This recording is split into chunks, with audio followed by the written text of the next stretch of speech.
To will study point online classes. Student, earlier हम जो topic complete कर चुके हैं वो है relation between current density, conductivity and electric field E. ये हम रिलेशन जो है डेवलप कर चुके हैं।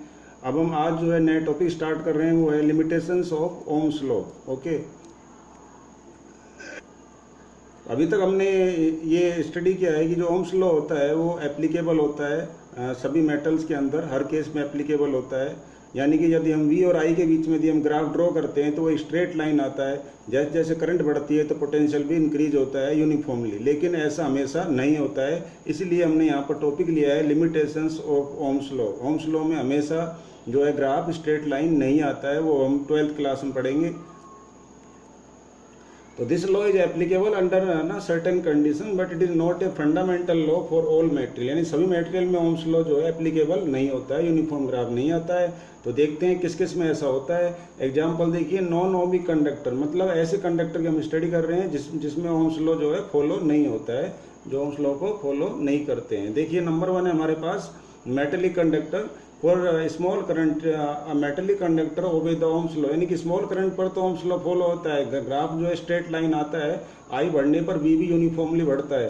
तो ये देखिए यहाँ पर देखिए, यहाँ तक जैसे जैसे करंट आई बढ़ रही है तो वी भी जो है इंक्रीज हो रहा है, तो ग्राफ यहाँ तक तो स्ट्रेट लाइन आ रहा है।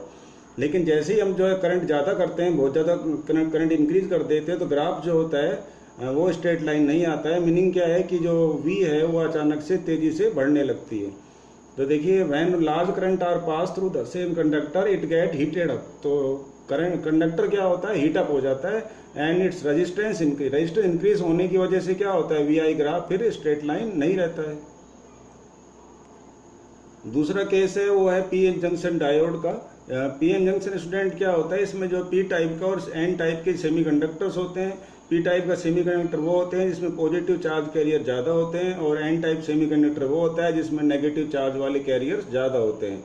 ये आप डिटेल में स्टडी करेंगे पी और एन टाइप के सेमीकंडक्टर की। आपका सेकंड लास्ट चैप्टर है फिजिक्स के अंदर, उसमें आप स्टडी करेंगे, वहाँ समझ जाएंगे। सेमीकंडक्टर आप पहले से जानते हैं, तो जिसमें इलेक्ट्रॉन्स बहुत ज़्यादा होते हैं, मेजॉरिटी चार्ज कैरियर होते हैं, उसमें उन्हें हम एन टाइप सेमीकंडक्टर कहते हैं। और जिसमें पॉजिटिव चार्ज कैरियर ज़्यादा होते हैं, जिन्हें हम होल्स कहते हैं, वो जो है पी टाइप सेमीकंडक्टर कहलाते हैं। तो ऐसा जंक्शन जो पी और एन टाइप के सेमीकंडक्टर के मिलाने से बनता है उसे हम पी एन जंक्शन डायोड कहते हैं। अभी आप इतना ही रखिए अपने माइंड में। और ऐसा जो जंक्शन जो दो सेमीकंडक्टर से मिला के बना हुआ है, उसमें कैसा बिहेवियर हमको देखने को मिलता है करंट के साथ। तो देखिए, a voltage V is applies across the junction. जब पोटेंशियल डिफरेंस अप्लाई करते हैं तो करंट जो आई है वो क्या होती है, जैसे ग्राफ दिखा रखा है इस तरह देखिए। जैसे जैसे हम पोटेंशियल बढ़ाते हैं तो करंट जो है थोड़ी सी स्टार्टिंग में जरूर लीनियरली होती है, बाद में जो है एक्सपोनेंशियली इंक्रीज होने लग जाती है। और जैसा यहाँ आप देख सकते हैं, आई इज नॉट जो है प्रोपोर्शनल टू वी, यही मैंने यहाँ पर लिखा है, आई और वी प्रोपोर्शनल नहीं रहता है। ठीक है, यानी जैसे हम वी को डिक्रीज करते हैं तो भी आई जो है क्या होती है, डिक्रीज होती है, लेकिन एक्सपोनेंशियली होती है, स्ट्रेट लाइन ग्राफ नहीं आता है। तो जो पी एन जंक्शन डायोड है वो भी ओम्स लॉ फॉलो नहीं करता है। मेटल जो होते हैं वो भी ओम्स लॉ फॉलो नहीं करते हैं। ठीक है, यहाँ पर ये ओम्स लॉ की क्या है, लिमिटेशंस हैं। और तीसरा जो हम एग्जांपल ले रहे हैं वो है गैलियम आर्सेनाइड। ये भी एक से जो है क्या है, सेमीकंडक्टर है। तो वी आई ग्राफ जो है गैलियम आर्सेनाइड का, देखिए गैलियम आर्सेनाइड का ग्राफ है, आप देख सकते हैं राइट हैंड साइड में।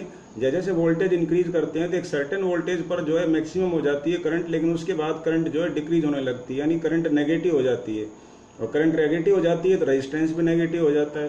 तो देखिए that is if del V, यदि हम डेल वी यानी कि वोल्टेज को del V is positive then del I क्या होगा, नेगेटिव, यानी ये तो पॉजिटिव रहता है और करंट क्या होती है, डिक्रीज होने लगती है। और हैंस जो इफेक्टिव रेजिस्टेंस होता है वो भी क्या हो जाता है, नेगेटिव हो जाता है। क्यों हो जाता है नेगेटिव, क्योंकि आई नेगेटिव है, तो ओवरऑल जो है V positive, I negative, overall R क्या आएगा, वो भी नेगेटिव आएगा। आर इक्वल टू क्या होता है ओम्स लॉ के अकॉर्डिंग, वी अपॉन आई होता है। नेक्स्ट है स्टूडेंट, वो है मोबिलिटी। ये एक नया टर्म है आपके लिए, लेकिन कोई ज़्यादा डिफिकल्ट नहीं है, बहुत ईजी है। सिंपल लैंग्वेज हम कहेंगे कि जो ड्रिफ्ट वेलोसिटी है उसका ही दूसरा नाम मोबिलिटी है। जैसे आप जानते हो वेलोसिटी, डिस्प्लेसमेंट का ही दूसरा नाम वेलोसिटी हो जाता है जब पर यूनिट लेते हैं। डिस्प्लेसमेंट को जब हम पर यूनिट ले लेते हैं हम बोलते हैं डिस्प्लेसमेंट पर यूनिट टाइम, तो उसे क्या कह देते हैं अपन, वेलोसिटी। ऐसे ही जो है ड्रिफ्ट वेलोसिटी पर यूनिट इलेक्ट्रिक फील्ड लेते हैं तो उसे मोबिलिटी कह देते हैं। बस इतना सा चेंज है।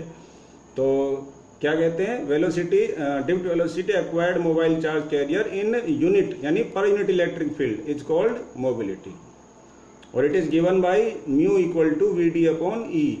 और ड्रिफ्ट वेलोसिटी हम जानते हैं स्टूडेंट, पहले पढ़ चुके हैं, Q E into tau, tau भी लिख सकते हैं सिंबल, या टी ए भी लिख सकते हैं, एवरेज टाइम अपॉन एम के बराबर होती है। इस वैल्यू को अपन जो है यहाँ पर डाल देंगे तो क्या होगा, ई कैंसिल हो जाएगा और हमारे पास Q into tau upon M रह जाएगा। क्यू इंटू और टी ए वी का क्या बन गया, टाउ बन गया है, जो कि एवरेज टाइम को शो करता है, यानी कि मीन टाइम को शो करता है। अब इलेक्ट्रॉन के लिए मोबिलिटी जो होती है वो E into tau upon M E हो जाएगी, वेयर एम ई तो मास इलेक्ट्रॉन का, और जो ये क्यू है वो 1 इलेक्ट्रॉन के लिए ई के बराबर हो जाएगा। ऐसे ही होल में क्या करेंगे आप, जो है यहाँ लिखेंगे mu H, H for hole होता है स्टूडेंट, ध्यान रखिए, mu H equal to E into tau जो है एन अपॉन एम एच हो जाएगा, tau H upon M H, तो एच फॉर होल है, ठीक है। तो the mobility of both electrons and hole are क्या है, पॉजिटिव होती है, यानी कि जो मोबिलिटी होती है, जो हमने बोला कि ड्रिफ्ट वेलोसिटी होती है वो इंक्रीज होती है इसलिए पॉजिटिव होती है। ऑल्दो लेकिन इनकी जो ड्रिफ्ट वेलोसिटीज आर क्या होती है, opposite to each other, mobility तो क्या होती है, पॉजिटिव होती है। तो यहाँ पर जो है ये मोबिलिटी क्या आती है, पॉजिटिव वैल्यू आती है यदि हम डिवाइड करके निकालते हैं, लेकिन ड्रिफ्ट वेलोसिटी जो होती है वो क्या आती है, अपोजिट आती है एक दूसरे के। क्यों आती है, क्यों, डायरेक्शन अपोजिट होती है। इलेक्ट्रॉन यदि लेफ्ट में चलते हैं तो होल किधर चलते हैं, राइट में चलते हैं, इसलिए जो है इनकी ड्रिफ्ट वेलोसिटीज अपोजिट रहती है। नेक्स्ट है टेम्परेचर डिपेंडेंस ऑफ रेजिस्टिविटी, यदि टेम्परेचर बढ़ाते हैं तो रेजिस्टिविटी क्या होती है, इंक्रीज होती है, हम पढ़ चुके हैं लोअर क्लास के अंदर। तो resistivity of any material depend करती है, अब आप ध्यान रखिए नई बात है वो नंबर डेंसिटी एन पर, तो एन जो है कि फ्री इलेक्ट्रॉन्स कितने हैं, और दूसरी बात जो है एवरेज जो है कोलिजन का टाइम कितना है, जिसे हम टाउ कहते हैं, उस पर डिपेंड करती है। तो टाइम टाउ पर यानी एवरेज टाइम पर, और नंबर ऑफ इलेक्ट्रॉन्स कितने हैं उस पर डिपेंड करती है रेजिस्टिविटी। या ये हम पढ़ चुके हैं कि जो 1/ρ है, जो ये रेजिस्टिविटी का रेसिप्रोकल यानी कंडक्टिविटी जो होती है n² टाउ अपॉन m होती है, और रो जो है प्रोपोर्शनल होता है किसके, 1/τ के। यहाँ आप कह सकते हैं यहाँ से देख करके, ये देखिए, और जो r होता है वो रो के प्रोपोर्शनल होता है, ये आप 10th क्लास में पढ़ चुके हैं, 11th में पढ़ चुके हो, ठीक है। तो इस बात को ध्यान रखते हुए हम बात करते हैं कि इसकी डिपेंडेंस किस तरह से होती है। मेटल के अंदर क्या होता है कि द नंबर डेंसिटी n जो है फ्री इलेक्ट्रॉन की ऑलमोस्ट इंडिपेंडेंट रहती है टेम्परेचर पर, यानी टेम्परेचर बढ़े तो जो है नंबर डेंसिटी पे कोई फर्क नहीं पड़ता, नंबर ऑफ इलेक्ट्रॉन उतने ही रहते हैं। ध्यान दें स्टूडेंट, मैं क्या कहना चाह रहा हूँ, टेम्परेचर बढ़ने पर इलेक्ट्रॉन जो है कांस्टेंट रहते हैं, लगभग उनकी संख्या कांस्टेंट रहती है। जब इलेक्ट्रॉन की संख्या कांस्टेंट रहेगी, यहाँ बढ़ेंगे नहीं इलेक्ट्रॉन ना घटेंगे, तो ये जो रेजिस्टिविटी है लगभग उतनी ही रहेगी। तो रेजिस्टिविटी जो मेटल की जो है वो क्या होती है, किस पे डिपेंड करेगी, अब एवरेज टाइम पे डिपेंड करेगी। तो रेजिस्टिविटी जो मेटल की जो है इंक्रीज होती है, एंड कंडक्टिविटी क्या हो जाती है, डिक्रीज हो जाती है। तो रेजिस्टिविटी इंक्रीज क्यों होती है, क्योंकि एवरेज टाइम क्या होता है, डिक्रीज हो जाता है with decrease with the increase in temperature. Temperature जो है इंक्रीज होता है तो क्या होता है, रेजिस्टिविटी जो होती है वो भी क्या होती है, इंक्रीज हो जाती है। For most of the metal क्या है, रेजिस्टिविटी इंक्रीज लीनियरली, अधिकांश मेटल में रेजिस्टिविटी जो है लीनियरली इंक्रीज होती है। मतलब क्या है कि टेम्परेचर बढ़ता है तो रेजिस्टिविटी भी यूनिफॉर्मली बढ़ती है with the increase in temperature. ध्यान रखिए मोस्ट ऑफ द मेटल में, not all, in all metal, ये बात ध्यान रखिए। हम अभी पुरानी बात कर रहे हैं कि टेम्परेचर बढ़ने पर मेटल के अंदर रेजिस्टिविटी यूनिफॉर्मली बढ़ती है, ग्राफ स्ट्रेट लाइन आएगा, विच रिमेन्स अराउंड और अबव द रूम टेम्परेचर। जो रूम टेम्परेचर के आसपास रहता है ना टेम्परेचर, 25 या 20 के आसपास जो टेम्परेचर रहता है उस पर ऐसा बिहेवियर आता है कि ग्राफ लगभग लीनियरली रहता है। इन सच केस रेजिस्टिविटी जो है एट एनी टेम्परेचर, रो जो at any temperature R T given by, इस तरह से जो है रूम टेम्परेचर के आसपास जो अगर रेजिस्टिविटी निकालनी हो तो हम इस फॉर्मूले का यूज करेंगे, rho equal to rho naught into 1 plus alpha T minus T naught. और रो नोट क्या है, रेजिस्टिविटी है किसकी, लोअर टेम्परेचर टी नोट की, जो कि यूजुअली क्या होती है, मैंने बोला ना 20 और 25 के आसपास रहती है। तो लोअर टेम्परेचर शुरू में जो कमरे का था 20 था या 25 के आसपास था, उस टेम्परेचर पर जो रेजिस्टिविटी है वो कहलाती है रो नोट, यानी इनिशियल स्टार्टिंग में जो टेम्परेचर रेजिस्टिविटी थी स्टार्टिंग वाले टेम्परेचर पर। और अल्फा क्या होता है, कोफिशिएंट ऑफ रेजिस्टिविटी कहलाती है। और ये बाद वाला टेम्परेचर होता है रो, सॉरी रेजिस्टिविटी बाद वाली होती है और ये टेम्परेचर बाद वाला होता है जो हम टी लेते हैं। So the increase in resistivity per unit resistivity, अब इसको देखेंगे आप फॉर्मूले को, तो ये फॉर्मूला हमने यहीं से ड्राइव किया है, देखिए इसको इससे मल्टीप्लाई करेंगे और इधर इसको ट्रांसफर कर देंगे, तो ये बन जाएगा rho minus rho naught equal to alpha into this. अब रो माइनस रो नोट को टी माइनस टी नोट से नीचे ले जाकर डिवाइड कर दीजिए, एल्फा इक्वल टू ये फॉर्मूला बन जाएगा। अब रो माइनस रो नोट का जो डिफरेंस है उसको डी रो कहते हैं, और इसको जो रो एज इट इज कर दिया हमने, और टी माइनस टी नोट को डी टी कहते हैं डिफरेंस को। तो इस तरह से जो डेफिनेशन बनी इसकी जो है कोफिशिएंट जो है ऑफ रेजिस्टिविटी का जो होता है अल्फा, इसकी डेफिनेशन क्या बन गई, the increase in resistivity per unit resistivity. Increase in resistivity D rho मतलब increase in resistivity, per unit resistivity ये पर यूनिट रेजिस्टिविटी हो गई, per degree rise in temperature D T per degree rise in temperature is called coefficient of resistivity alpha. तो alpha equal to this D rho upon D T into rho naught. और इसकी जो unit होती है वो क्या होती है, अल्फा की पर सेल्सियस होती है, ध्यान रखना।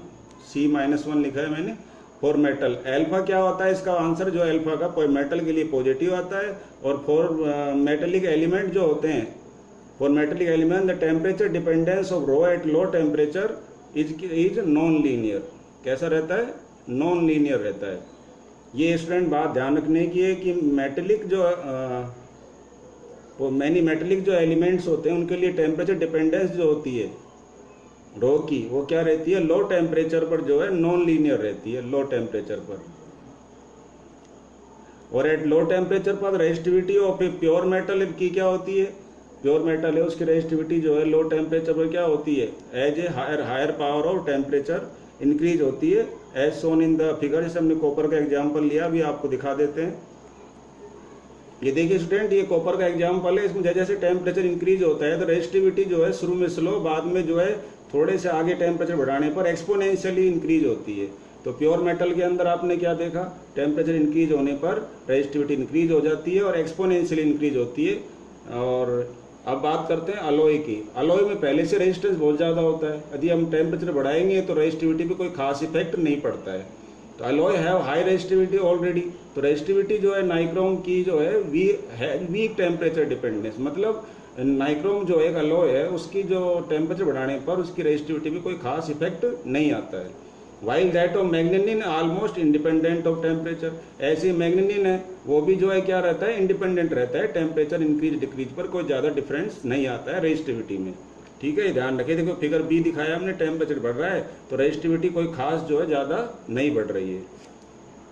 और एट एब्सोल्यूट जीरो पर क्या होता है, ए pure metal has negligibly small resistivity. जब 0 डिग्री टेम्परेचर होता है, इस बात का ध्यान रखें स्टूडेंट, 0 डिग्री अगर टेम्परेचर है तो रेजिस्टिविटी भी लगभग 0 ही होगी।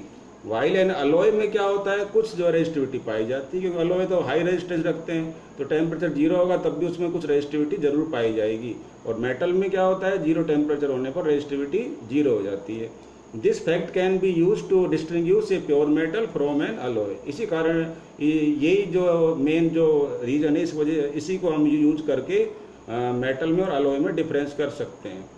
ठीक है, यानी कि आप ये कह सकते हैं कि very very very very very cold जो मेटल है वो high resistivity very very less resistivity रखता है या 0 रेजिस्टिविटी रखता है।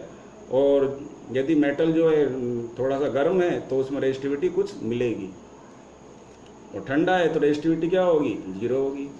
ये देखिए मैंने एक टेबल से समझाया यहाँ पर, जो प्योर मेटल होता है उसमें देखिए 0 डिग्री जब टेम्परेचर है तो रेजिस्टिविटी है ही नहीं, यानी देयर इज नो ऑब्स्टेकल, रुकावट नहीं है कुछ भी। रेजिस्टिविटी क्या है, सिंपल लैंग्वेज में रुकावट होती है।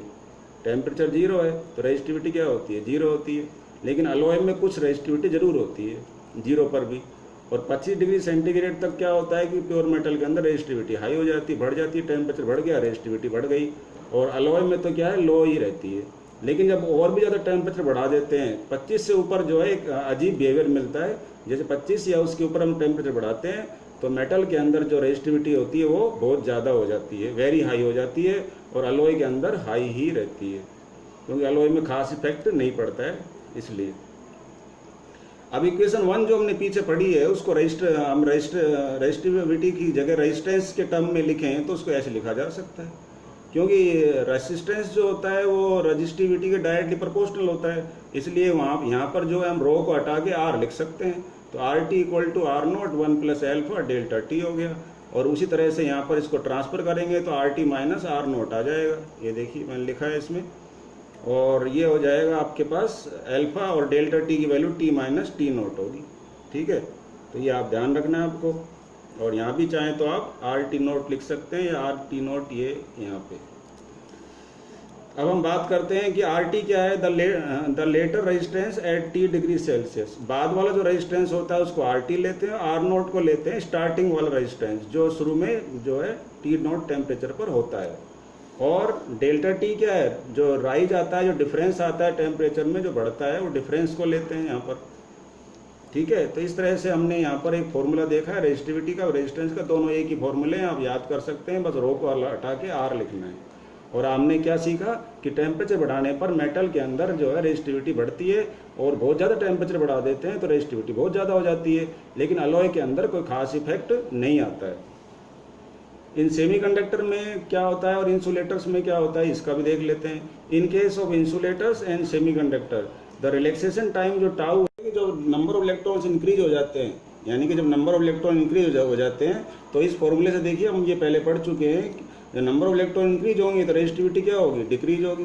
तो हमने यहाँ पर क्या बता रहे हैं कि सेमीकंडक्टर और इंसुलेटर के अंदर जैसे ही नंबर ऑफ टेम्परेचर इंक्रीज होता है, टेम्परेचर इंक्रीज होने से इनके अंदर क्या होता है कि नंबर ऑफ इलेक्ट्रॉन है वो भी इंक्रीज हो जाते हैं। नंबर ऑफ इलेक्ट्रॉन इंक्रीज होने से रेजिस्टिविटी क्या होती है, एक्सपोनेंशियली डिक्रीज होती है। ये देखिए टेम्परेचर इंक्रीज हो रहा है, टेम्परेचर इंक्रीज होने से इलेक्ट्रॉन्स इंक्रीज हो रहे हैं, इलेक्ट्रॉन इंक्रीज होने से क्या होता है, जो रेजिस्टिविटी है वो डिक्रीज हो रही है, एक्सपोनेंशियली तेज़ी से घटती है। तो इंसुलेटर और सेमीकंडक्टर में अपोजिट बिहेवियर है। और मेटल में हमने ये पढ़ा है कि टेम्परेचर 25 डिग्री तक यदि बढ़ाया जाए तो रेजिस्टिविटी बढ़ती है, और 25 से ऊपर और बढ़ाया जाए तो रेजिस्टिविटी और ज़्यादा बढ़ती है। तो इससे उसमें तो बढ़ती है, और इंसुलेटर और सेमीकंडक्टर में रेजिस्टिविटी डिक्रीज होती है। ध्यान रखें स्टूडेंट ये बात। और आगे जो है हम एक नया टॉपिक पढ़ेंगे। आज केवल इतना ही, और यदि आपको कोई क्वेरीज है तो आप ज़रूर बताइए, I will try to solve it. Thank you, that's all for today.